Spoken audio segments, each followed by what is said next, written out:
Hari ini genap 14 hari sudah keberadaan Malika Anastasia belum juga diketahui.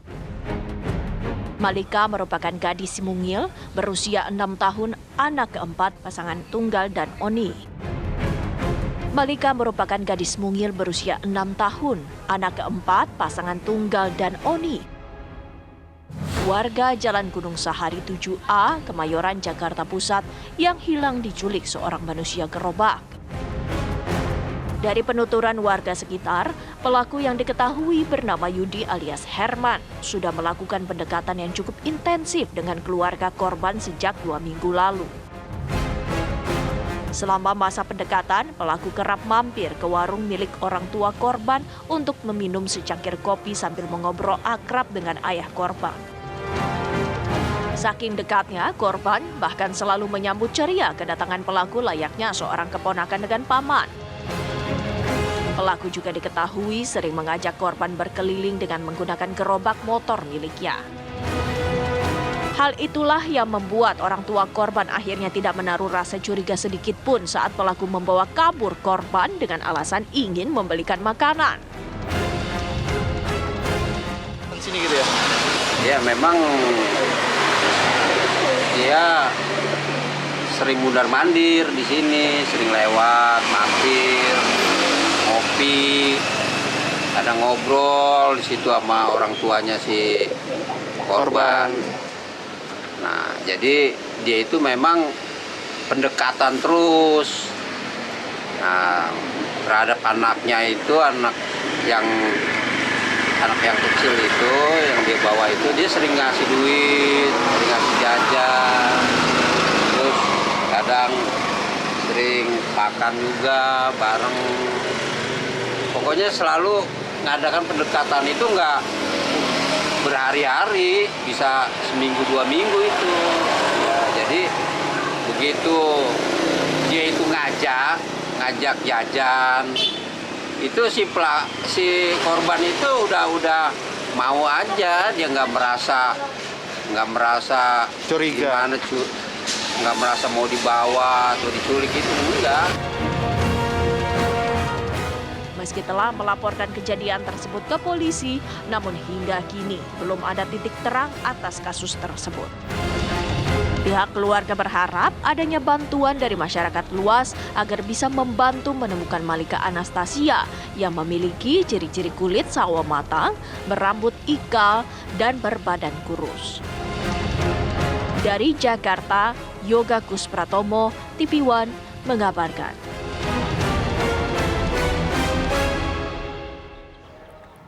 Polisi memang sudah mendapatkan informasi baik itu juga ciri-ciri mengenai terduga pelaku. Bahkan juga sudah mendapatkan informasi mengenai ciri-ciri gerobak dari pelaku yang memang termasuk gerobak yang tidak umum yang dimiliki oleh para pemulung yang ada di wilayah Jakarta Pusat. Karena ciri-ciri gerobak ini dianggap atau diduga berasal dari daerah lain. Dan juga dari keterangan yang disampaikan oleh para pemulung yang ada yang juga pernah melihat terduga pelaku ini mengatakan bahwa kemungkinan bahwa terduga pelaku ini asalnya bukan dari wilayah Jakarta Pusat seperti yang sempat ia akui ke beberapa orang yang ada di sekitarnya. Nah, kami akan bawa Anda untuk bisa melihat dalam data kami bagaimana sebenarnya kronologi peristiwa ini terjadi. Ini dia pemirsa kronologi penculikan anak di Gunung Sahari. Penculikan terjadi pada Rabu 7 Desember. Seorang anak berusia 6 tahun di Gunung Sahari, Jakarta Pusat menjadi korban penculikan. Anda sudah dengarkan tadi Malika Anastasia, putri dari pasangan Ibu Oni yang nanti kita juga akan dengarkan bagaimana keterangannya. Nah, ini kemudian polisi mengaku baru mendapat 1 kamera CCTV yang menjadi petunjuk kasus penculikan anak menggunakan bajai. Sebelum membawa anak ini dengan bajai, terduga pelaku ini juga informasinya adalah mengajak anak tersebut untuk bisa membeli ayam goreng. Nah, saat ditanya oleh penjual ayam goreng tersebut, pelaku ini kemudian mengaku bahwa ia adalah mamang dari Malika. Kemudian juga kita lihat penyidik telah menelusuri tempat dan jalan di mana terduga penculik turun berdasarkan keterangan supir bajai. Turunnya terakhir kabarnya di stasiun kota. Ya. Nah, bahkan pada hari terakhir ini kabarnya atau pada hari penculikan ini terduga pelaku juga sempat menyambangi atau datang ke warung milik Bu Oni, kemudian juga meminta ataupun memesan nasi dan juga mengajak putri bungsu dari Bu Oni ini untuk membeli ayam goreng. Baru kemudian dibawa menggunakan bajai. Kita akan langsung saja dengarkan keterangan dari ibu korban yaitu Bu Oni. Assalamualaikum warahmatullahi wabarakatuh. Selamat malam Bu Oni. Selamat malam. Bu Oni, kami turut berduka atas kejadian yang menimpa Ibu dan keluarga, Bu. Semoga putri tercinta Ibu segera bisa ditemukan. Terima kasih. Baik, Bu. Bu, kami mendapatkan Amin. informasi bahwa pelaku ini sering ya, Bu, datang ke tempat Ibu, datang ke warung Ibu, Bu. Iya, itu per 3 hari atau 2 hari sekali dia suka mampir, pesen kopi gitu. Ibu pernah berbincang-bincang dengan dia?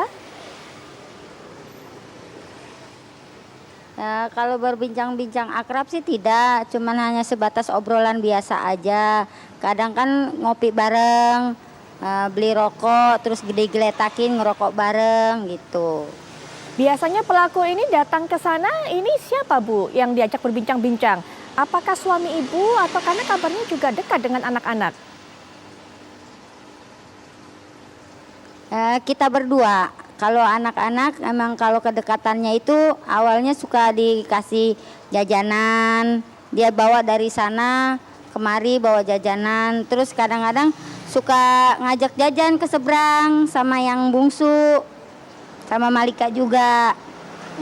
Pelaku Bu ini apakah menceritakan mengenai kehidupannya kepada Ibu? Asalnya dari mana, kemudian sudah berapa lama ada di wilayah sawah besar tersebut?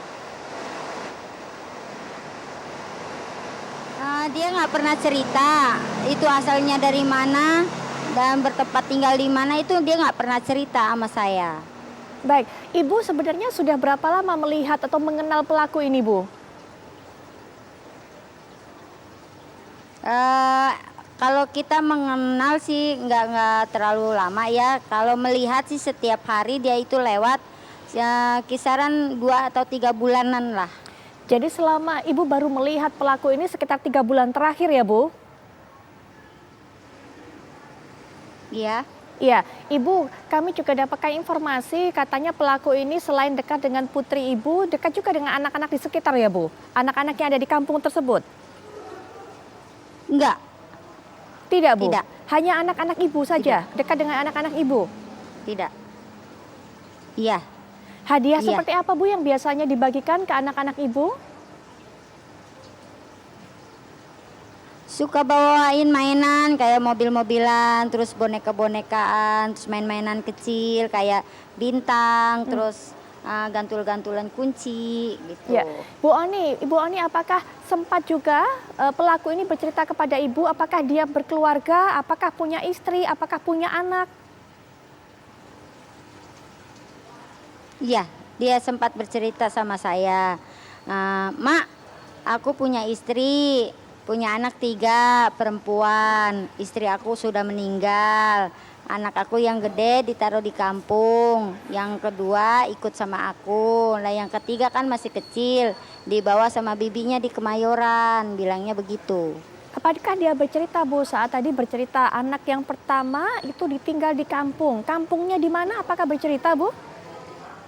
Iya. Di daerah mana, Bu, kampungnya? Tidak Oh, tidak. bercerita. Terus saya pun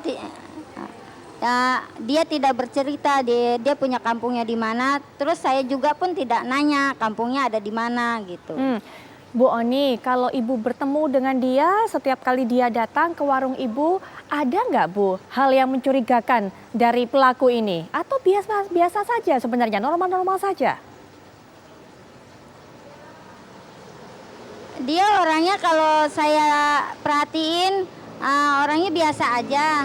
Terus kayaknya sayang gitu sama anak-anak karena setiap kalau dia datang nanyain, nih si Dede pada kemana? Mau diajak jajan. Terus nih si Dede pada kemana? Mau dikasih mainan gitu.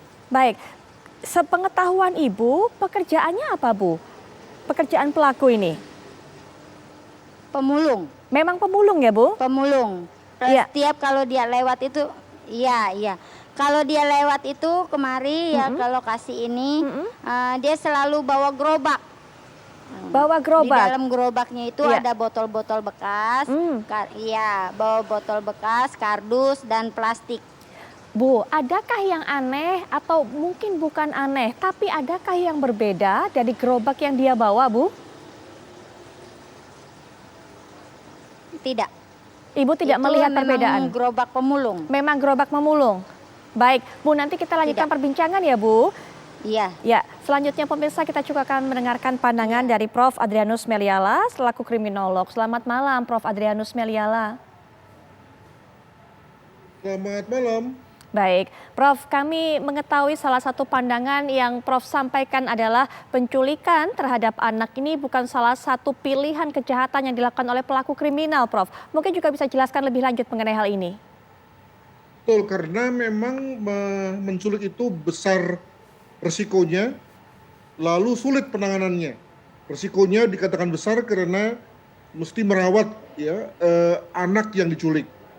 Lalu kalaupun misalnya tidak dalam rangka untuk dirawat, tapi misalnya untuk dijual ke pihak lain, maka juga perlu dicari orang yang kemudian bisa menampung anak itu. Sebab jika tidak, maka kemudian lalu kemaslahatan sang korban penculikan ini kemudian menjadi taruhannya. Dan yang kedua adalah bahwa dalam rangka, khususnya kalau bicara mengenai penculikan yang bermotif tebusan uang, maka pada saat mengambil tebusan itulah umumnya titik lemah bagi si penculik untuk kemudian ditangkap oleh pihak kepolisian. Nah, itulah dua hal yang menyebabkan tidak populer. Jauh lebih populer misalnya mencuri ranmor misalnya, ya, gampang dijual, lalu kemudian gampang menghasilkan, dan kemudian segera kemudian bisa dilakukan pencurian yang berikutnya. Sementara untuk konteks penculikan seperti halnya yang dialami oleh ibu ini, perlu ada pendekatan yang berminggu-minggu, ya, perlu ada modal dulu di mana harus dibelikan apa gitu ya, sebelum kemudian berhasil menculik. Begitu. Prof tadi mengatakan kalau memang tujuannya menculik anak ini adalah untuk meminta tebusan, ini gampang diketahui oleh polisi, gampang dideteksi oleh polisi. Bagaimana dengan kejadian ini, Prof? Kabarnya kan memang hingga saat ini tentu tidak meminta tebusan. Nah, ada hal-hal yang kemudian menjadi kendala atau kesulitan bagi polisi untuk bisa mengungkap kasus ini, untuk bisa mengetahui keberadaan baik itu pelaku dan juga korbannya, Prof. Betul sekali, karena tidak ada kontak sama sekali antara pelaku penculikan dengan orang tua, maka diperkirakan si korban ini memang tidak untuk dijadikan sebagai alat untuk mendapatkan tebusan, tapi untuk dijual ke tempat yang lain.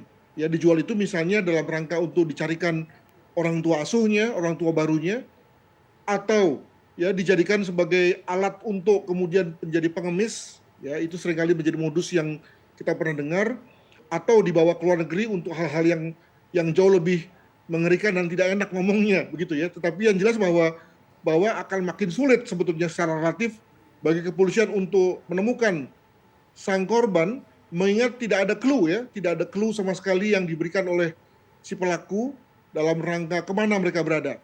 Nah, kalau memang misalnya ada indikasi bahwa mereka berdua, pelaku dan korban itu kemudian pergi ke luar kota, maka mungkin bisa ditelusuri lewat berbagai rekaman-rekaman CCTV.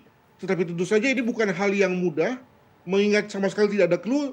Untuk itu maka mencari tahu rekaman CCTV dari sekian banyak perjalanan kereta misalnya, itu tentu bukan hal yang mudah. Mungkin bisa dielaborasi pada hari di mana penculikan terjadi, dan kemungkinan ada perjalanan kemana saja. Mungkin itu bisa menjadi atau membawa clue yang kemudian bisa dijadikan sebagai alat kepolisian untuk kemudian menelusuri. Begitu. Betul sekali, Prof. Karena terakhir kali kabarnya terpantau setidaknya ini dari keterangan supir bajai yang mengantar mereka, ini kemudian menurunkannya di stasiun kota, begitu, Prof. Nah, Prof tadi sudah mengatakan kalau memang tujuannya, motif dari pelaku ini tidak untuk meminta tebusan, bisa kemudian dijual, diadopsi dan sebagainya. Adakah kemungkinan lain, Prof, selain hal itu, mengapa kemudian pelaku ini melakukan penculikan anak? Mungkin adakah hubungannya dengan kondisi kejiwaan dan sebagainya dari orang tersebut, Prof?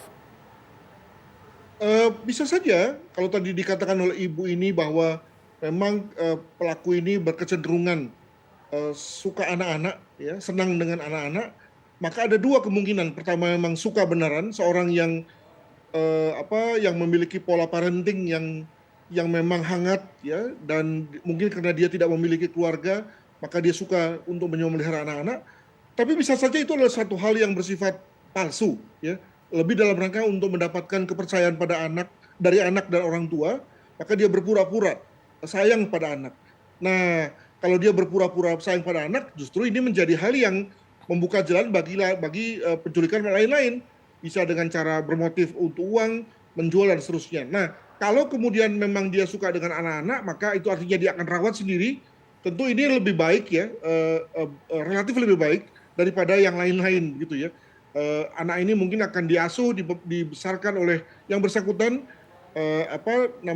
sehingga lalu mendapatkan semacam pengasuhan baru. Walaupun ini tentu bukan satu hal yang baik dan tidak akan diterima oleh ibu, ya, yang tentu saja ingin mendapatkan anaknya kembali. Demikian. Baik Prof, nanti kita lanjutkan kembali ya Prof ya setelah jeda. Ibu Oni termasuk juga mungkin nanti bisa bercerita kepada kami Ibu, kepada pemirsa juga Ibu. Apakah sebenarnya Adinda Malika ini mengetahui rumahnya di mana, tempat tinggalnya di mana, termasuk juga apakah mengetahui cara menghubungi orang tuanya selama ini. Tapi nanti ya Bu Oni ceritanya, kita akan jeda sejenak, kami segera kembali.